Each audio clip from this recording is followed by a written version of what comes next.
So you're all here today to learn 3 ways founders uplevel their startup teams into their dream teams.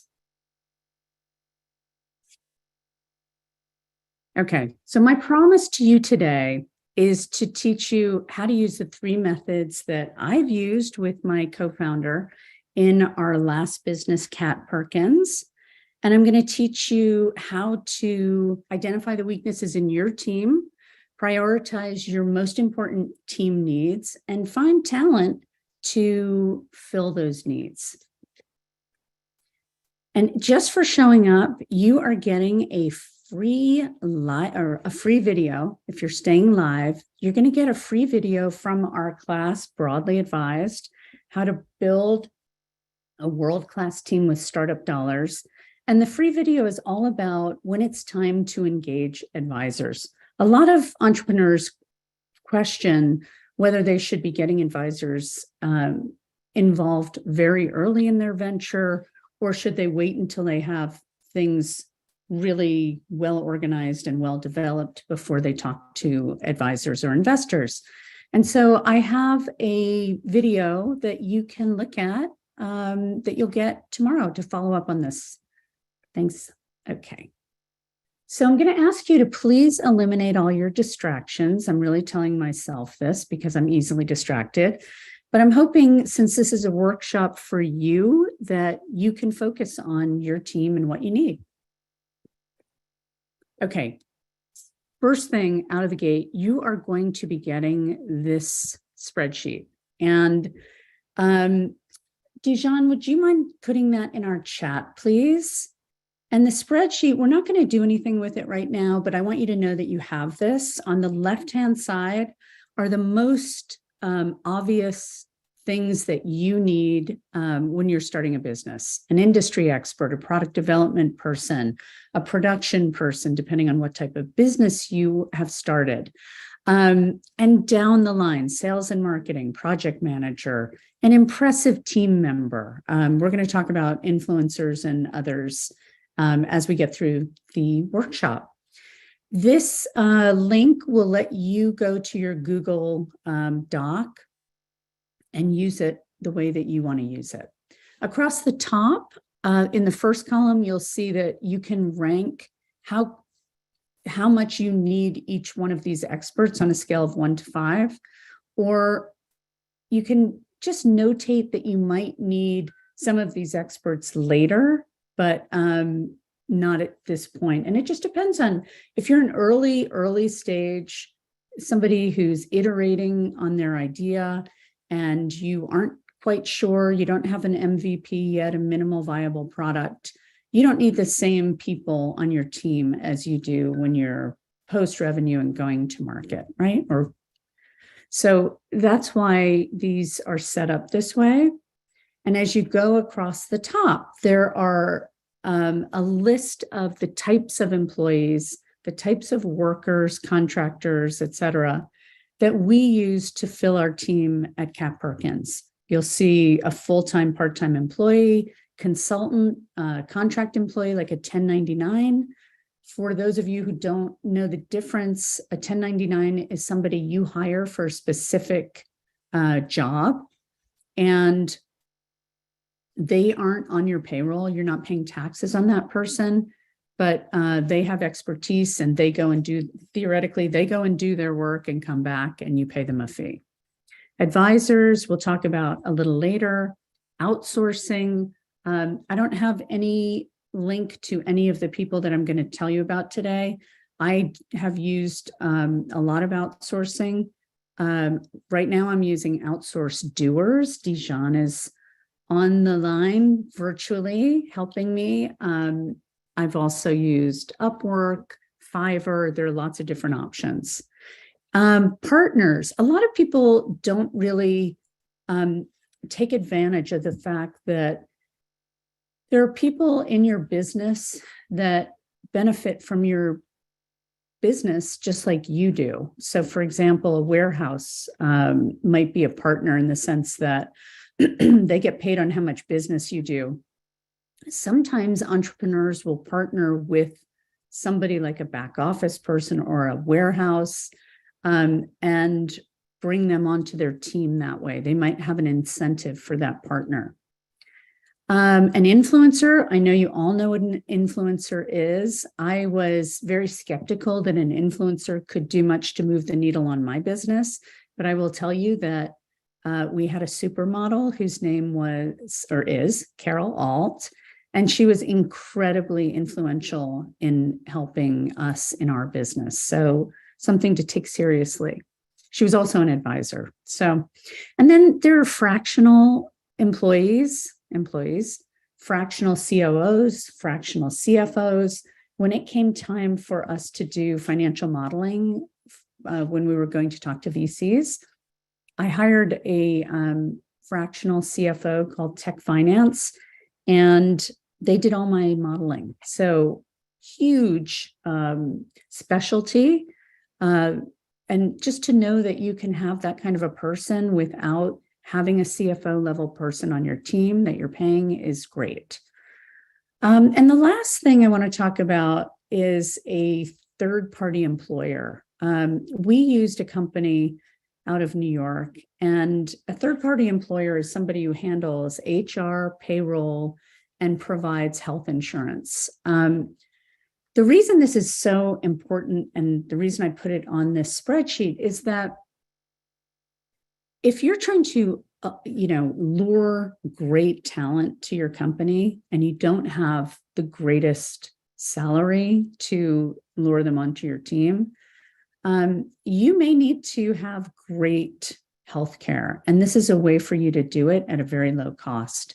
We had, I think there's a minimum of 2 people that need to be on a contract, on a payroll for a third-party employer, also known as a 3PE. If you put yourself and your co-founder, your co-founder, and 1 employee on that payroll, you qualify to get very, very low rates for your okay, sorry, I thought I had a message for your healthcare. So something to remember, very, very important. And the last thing is just an ambassador or a customer council. You can take advantage of the fact that you have customers, you can involve them in your company, and they can play the role of some of these people or workers on the left-hand side of your the left-hand column. So, for example, you may not have lots of product development gurus, but that customer council can provide all kinds of development feedback and supplement.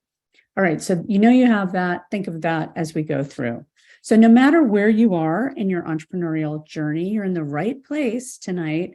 If you are an early or a mid-stage entrepreneur and you want to be more successful faster, or you need to raise money, it's a very well-known fact that VCs, when they're thinking about whether to give money to a startup, one of the top 2 criteria that they assess is the strength of the startup team.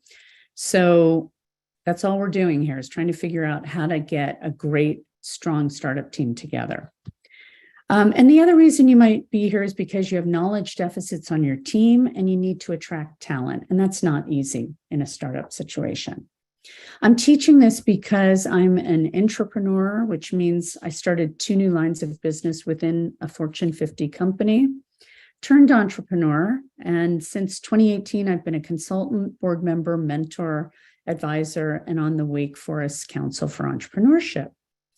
I'm a digital educator for Broadly Advised, and I teach a class called Build a World-Class Team for Startup Dollars and the Asking Mindset, how to ask for money and advice. And I have a talent for building exceptional teams for low cost. I just do. I'm going to use some of the things that we did in Cat Perkins to illustrate along the way. Cat Perkins was a shoe company that my co-founder and I started, and the product allowed wearers to change the upper part of the shoe from one style to another. And this gives you the idea, right?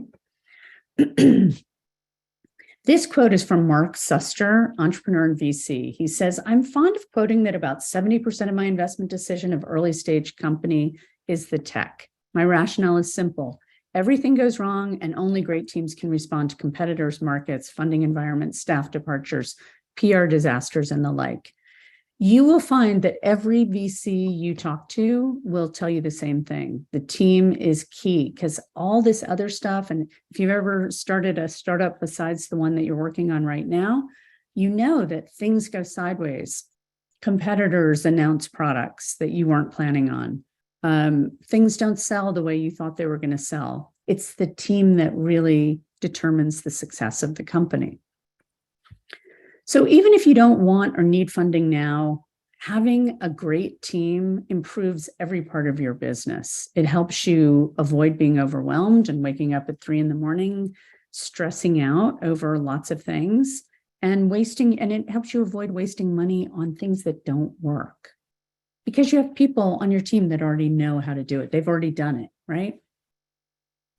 Imagine what it would be like if you could have that team in place and work with that experienced group of experts who can gain access to investors, factories, suppliers, coders, sales channels, anyone you need to improve your business and help you make the best decisions. I will tell you as we go through how that worked for me because my co-founder and I started a company, got 2 patents in an industry we knew absolutely nothing about, and I mean 0 things.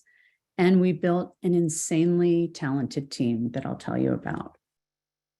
Okay, our goal for today, let's start mapping out your journey towards your best team. Here's our process.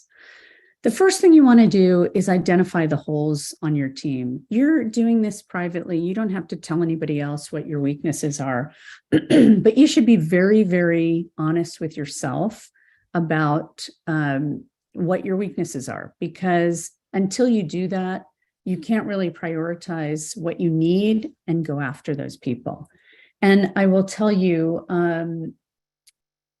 one of the very huge things that I have learned over the years is that whether you're asking investors for money or whether you're asking advisors for advice or to be on your advisory board, if you're not upfront and vulnerable about what you don't know, I mean, you can be honest about what you do know and confident about that, but until you get to a place where you can be vulnerable about what you don't know, people don't want to work with you because they just figure you don't know what you don't know, right?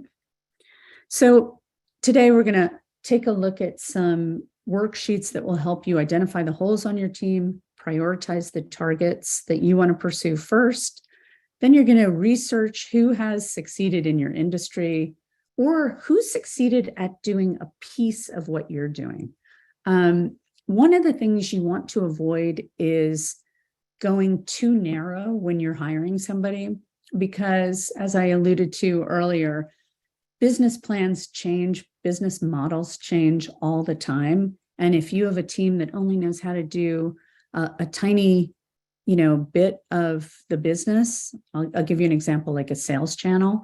If you have somebody who's only ever done wholesale on your team, and all of a sudden you need to sell direct to consumer, you or enterprise, you don't have the right people on your team. So you have to think about how can you get people that will be successful long-term for you?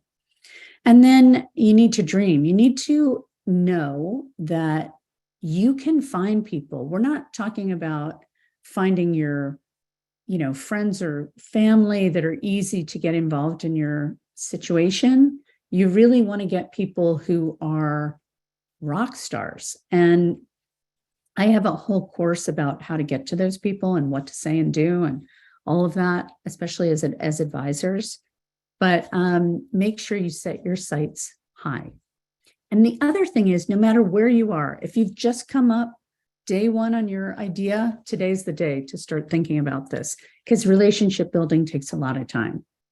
All right, what you're looking at with this very fancy chart is something that I put together. This is all relative that I made up. In my eyes, this is how it looks. And it's a comparison of the type of worker along the bottom of the chart. And the blue is how much you have to pay them in terms of salary or commission or whatever, contract money, versus their skill in red versus the amount of equity that that type of worker would receive. So you'll notice my chart starts at 0. I did not want, although interns, part-time employees, full-time employees, contractors, commission, fractional workers, almost everything on here receives 0 equity, 0 ownership of your company. However, an advisor can get equity, can get a couple points or a half a point, quarter point, and so would co-founders or potentially partners. So what I think this chart is so useful for is deciding, when you have a big job to do, if you're cash poor and you have to really think about giving ownership, there are certain things that you may consider doing that for. Getting a co-founding team that's super strong and has the right skills together, complementing each other is key, and getting advisors that are complementary to your founding team is key.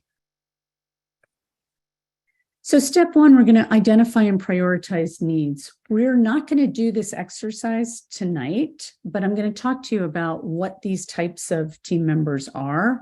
And we will be sending you worksheets that you can use if you don't want to use the spreadsheet that we're providing. And let's start with industry expert. You may be saying to yourself, why would I need an industry expert? I started the company, I'm the industry expert, right? But I will tell you that I started a company with my co-founder. We just had a great idea for something and we got some patents for it. We didn't know one thing about the industry. So a key thing for us early on was getting somebody who really understood selling in the shoe industry. We were selling direct to consumer, somebody who had e-com experience, which was my partner, somebody who understood shoes. We had never developed shoes. We had never manufactured shoes, et cetera. So that's where you need industry experts. Distribution channel expert, you're going to see that this is not the same thing as sales and marketing. This is somebody who understands the channel, the sales channel. Selling enterprise sales, selling to big companies is very, very different than selling retail, wholesale, direct to consumer, et cetera. So you want to know that whatever channel you're planning on selling in, you should have somebody that really understands that channel, especially when you're developing your business. You want to make sure your business model is right. Are the percentages that you're planning on selling to correct, et cetera. Product development guru, for us, again, huge. We hired this person instead of, actually, we did do a contract product development person first. Then we knew we needed somebody full-time, so we hired them. That is very, very key if you're making a consumer good, or if you're, creating something like a SaaS product. You need people who know what they're doing, or you don't have a business.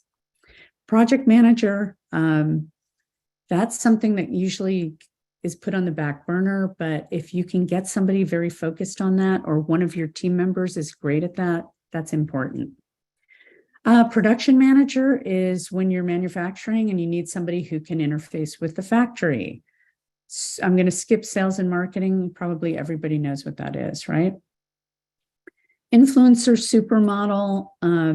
Again, we had the supermodel who was insane, very hard worker, very plugged in, got us from knowing nobody in the industry to sitting down for lunch with Stuart Weitzman, who's one of the biggest shoe designers and manufacturers in the world. The other thing that we took advantage of is we created an ambassador group. We sent them our product and we had them, we gave them a kit that told them how we wanted them to photograph our product with them. and how we wanted them to share it with what hashtags, et cetera. And that was very, very effective because, as you probably know, creating the assets to share on social and on your website are expensive. So having a free, relatively free, except for product, group of people doing that is extremely helpful. And then, okay, I'm joking, somebody who went to Harvard, but I'm also not joking. People are incredibly influenced by Harvard, by Ivy League people, and by people who are very accomplished in whatever area they're in. So having somebody who really is accomplished is very key. These are kind of next level teams. I'm not going to spend a lot of time on this because many of you are not to the place where you need these things like global experience. But I will say having somebody who knows how to raise money is key. It's usually the CEO that it falls on. So if you don't know anybody, you don't know how to raise money, and you don't know where to start, finding somebody that can help you, probably in the form of an advisor, is key. Finance or accounting expert, we talked about a fractional CFO. Obviously, an accountant is like the easiest thing in the world to hire. I'm not going to talk about that. And unless you're in either government or some kind of tech, the cybersecurity part is not applicable to you, most likely. And then the things that you probably don't think about right off the bat is having other people on your team or in your world who are experts with a similar business model. So, for example, if I'm sending out a dog food or, like a dog box, I forget the name of the company that does this, but each month they send a box of dog toys and dog food and treats to the dog owner. If you're doing that, it's not a bad idea to go over to Stitch Fix or somebody who's doing a clothing box model. Similar business model, different product. That helps. They can give you a lot of information and advice. We talked about customer perspective. Another serial entrepreneur, even if you just join a group that has entrepreneurs in it, I have joined one here in Austin called Fiesta. It's a meetup. There are 300 entrepreneurs in that group every month. And there are like a zillion other groups here. Find out what's near you. Where can you either virtually connect? There's tons of virtual groups that you can get in touch with and connect with. Another serial entrepreneur who's been through a similar process that you're going to can be very helpful. And a tech or product expert. Okay, step 2, you got to really research the possibilities. Hopefully the wheels are turning on the types of people that you can look for, that you can put on the wish list, and that you can figure out how to get to. We'll talk about that. But figure out, just get online, start looking at who's succeeded in the areas of the business. If you were to break down your business model, your industry, your product, start looking at who has accomplished what in that industry. Then we go after them. All right, so you start also, step 2, where are the holes on your team? The specific holes. I mean, you need to figure out, what do I need? Where are my holes? And then we're going to fill them. So this is just a worksheet for you to look at as well. Do we have 2 research? No. Okay, we're good. All right, let's go to my case study. So now I'm going to talk to you about advisors. There was a moment where I realized that there was 0 chance that we would succeed in our business unless we hired or found some great advisors.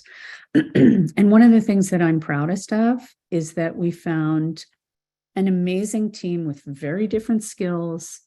And the first one that I found was Arnie Cohen. So I told you I didn't know one person in this industry, and I'm not exaggerating. The way I started my process is I found a manufacturing company in New Jersey. I was living in New York at the time. And I went in and talked to them to see whether they could make a part for the shoe that we were trying to make. And they ended up making the magnetic channels that were in our shoes. And I said to them, this is what we're trying to do. I had them sign an NDA, by the way. And I explained to them what we were trying to do. And at the end of the conversation, when I had gotten them sufficiently interested in what we were doing, I said to them, do you know, I'm trying to do this, this, and this next. Do you know anybody who does those things? Do you know anybody that I can talk to about how that works? Every single time I did that, I got minimum 1 or 2 names, if not way more. And that is how I started building my network in that industry. 3 times as I was, working my way through and talking to people and learning about shoes, 3 people said, you should talk to this guy, Arnie Cohen. When I finally got up the nerve to call him and email him, whatever I did, I realized he lived like 2 miles away from me in Connecticut, and he was more than willing to get together. He wasn't super psyched to jump headfirst into our shoe project, but I used my time with him very wisely. I didn't waste his time. He said to me the first time I went to him, listen, I'm a $5,000 a day consultant, and you obviously can't afford that as a startup. So, I hope I've given you a good path to follow, and good luck to you, basically. And so I went away, I did some things, and a month later I was like, listen, can I just pop in for another 15 minutes? I really want to just see what you think about this. And he came back and said, okay, we can do that. And then that's it. I went in, we talked, and I said to him, what would I be able to do? What could I show you about this product to get you interested in being an active advisor to us? And his response was, you could hold a focus group, or he actually was a very senior focus group developer. He's like, I'll hold a focus group. We held a focus group. We had great results. And from that day on, he started saying we and gave me the most incredible insights, saved me so much time. He was a branding guru. When I was looking to create a video about my product, he knew exactly who to go to. There was no, anybody who Arnie sent me to immediately did work for us. So it was just extremely valuable. He did the product testing feedback. He got me access to a factory in China. I could not get anybody in China to agree to see me. Why? Because I had never done anything in shoes before, and it was very obvious. It was all over my LinkedIn. I didn't know anything about shoes. They were like, why would we waste our time meeting with this woman? So all I did was mention that he was on my team. Next thing I know, we had a factory. When it was time for us to start a pop-up store, Arnie was our guy. He immediately suggested, go talk to this guy who will figure out what the store should look like. He'll design it, build it out, etc. Found me this amazing guy. Every new thing we did, and there were a lot of things, he had a say in. He had a lot of feedback. And he introduced us to so many important people, including Tommy Hilfiger. I mean, the guy just knew everybody in the industry. And he was also a very honest and very pessimistic by nature guy, I would say. So I always knew it was very valuable to me to know, like, whatever Arnie says is kind of the worst thing that can happen. And that's good as a startup founder, right? My second advisor was Bob Hauer. That is my brother, also a VC. He, you may be thinking, yeah, he's your brother. Of course, he was on your advisory board, but he basically avoided me for months until I wanted him to invest in my company, and I wanted him to get us into other VCs, right? And I was very naive at the time. VCs don't invest in startups, but just having Bob on my team really helped us to open the door to money. And the way that he joined was this: we were meeting for a close family wedding, a family friend's wedding in Philadelphia. And I had just gotten a shoe back from the factory.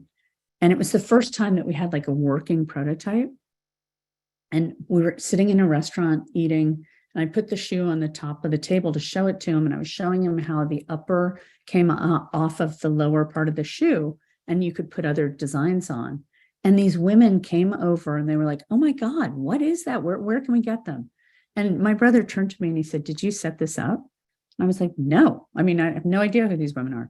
Then the hostess who was seating people stopped at the table, and the next thing, Bob was our advisor and our investor. Clearly, he was the best at funding advice, how to handle challenges with investors in the room, and product feedback, since he started as a product guy.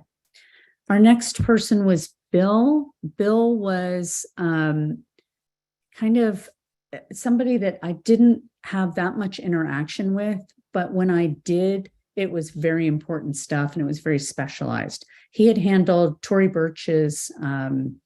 Was it an IPO or a private equity? I think it was a private equity deal.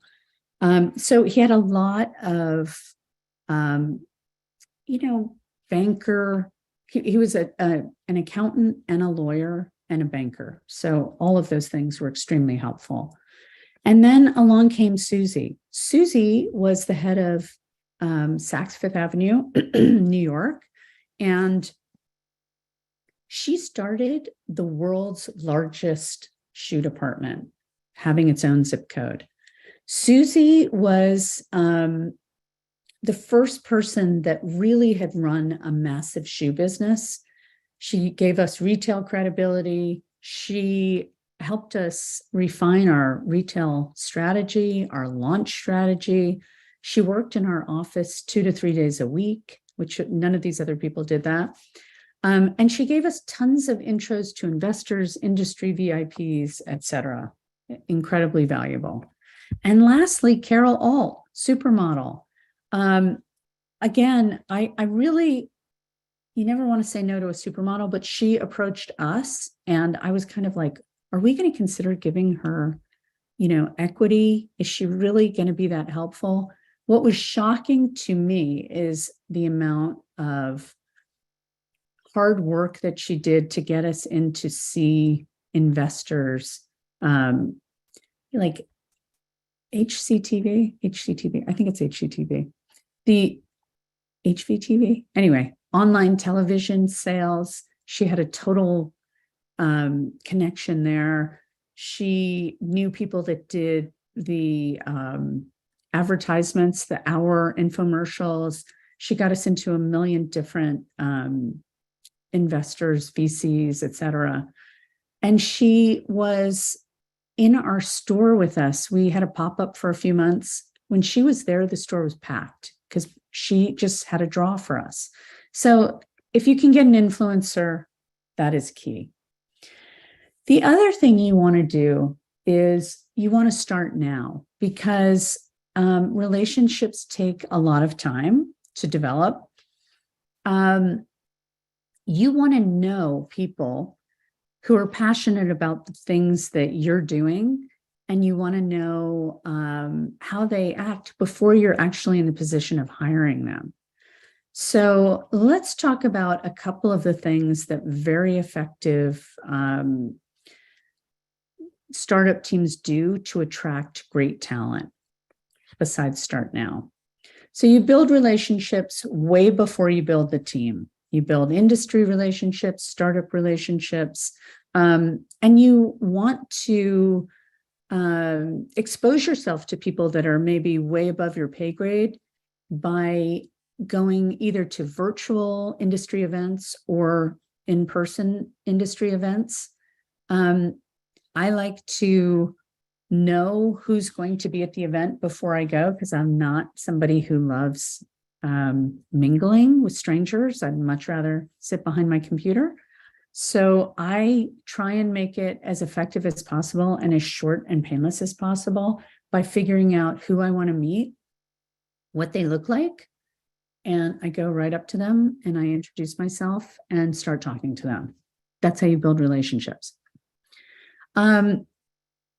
The other thing you really want to focus on is building your startup team the right way. A lot of people think that your similarities should make up about a third of your capabilities, and that 2/3 of your capabilities should be complementary to one another. So don't start a company with somebody who has the exact same skill set you have. Learn to appreciate different points of view and learn to hire those people that have a totally different point of view. That's how you are very effective, and that's how you have the ability to see problems that you may not see by yourself, right? The other thing you want to do is very early with Kat Perkins, we hired somebody in a low-level position. I knew she was a C from day one, but frankly, I was, nervous that we were going to be able to attract an A and that we could afford an A in that position. So I was like, we'll take the C, we'll train her, and she'll be an A. She was never an A. She probably went to a D or an F. But there's an old saying, A's hire B's who hire C's. Try and hire A's. Be comfortable with people who know more than you do and allow them to complement your team and make you stronger. The other thing is you have to be able to admit your vulnerabilities to attract star performers. There's a story about the founder of Stitch Fix.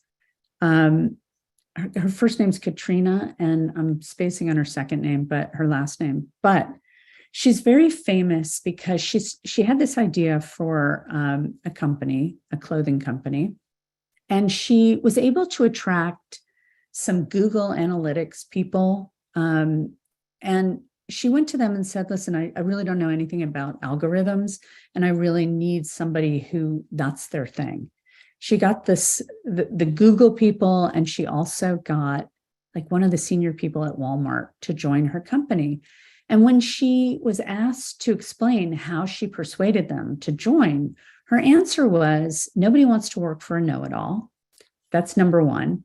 And number two, a lot of these people in these positions are very flattered to be appreciated for their skills.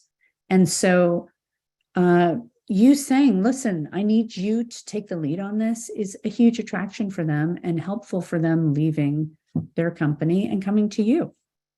And, we're in a time right now in November of 2022, where something like 70,000 people have been laid off in the tech industry.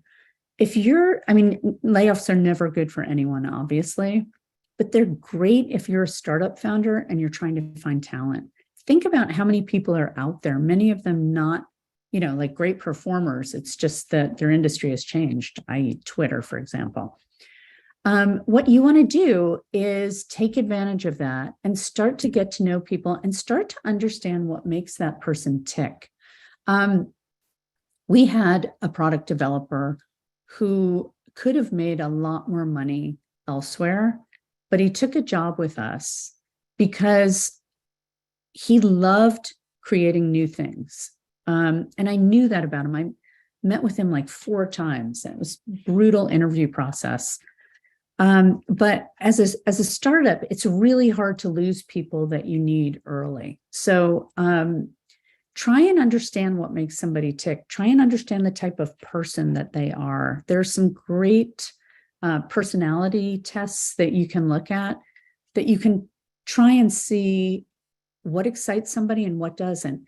If you can find that and you have something to offer them that excites them, it cushions the blow that they're not going to make the top dollar that they could make at another company, because there's that excitement factor. They want to go to work every day.